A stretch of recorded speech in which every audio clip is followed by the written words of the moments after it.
Ayahanda Irwansyah, Umar Effendi meninggal dunia, Kamis, tanggal 8 Juli tahun 2021, sore usai terpapar COVID-19. Kabar meninggalnya Umar Effendi dibenarkan oleh kakak Irwansyah, Irfan Wahyudi yang menyebut ayahnya terpapar COVID-19 sejak tanggal 5 Juli tahun 2021. Ia benar meninggal. Saya diinfokan sama ibu saya yang memang isoman sama ayah saya di rumah, kata Irfan Wahyudi ketika ditemui di kawasan Ciledug, Tangerang Selatan, Kamis malam. Irfan mengatakan selama 3 hari terpapar COVID-19, kondisi ayahnya sangat drop karena memiliki penyakit bawaan paru-paru.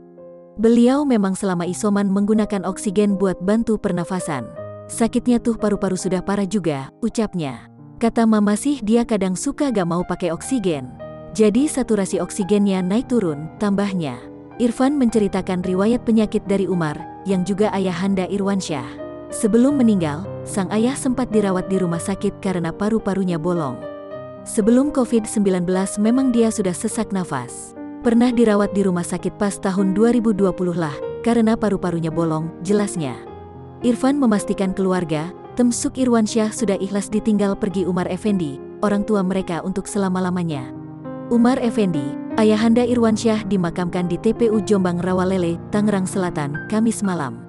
Pasti keluarga sudah ikhlas. Doain aja buat ayah saya, ujar Irfan Wahyudi.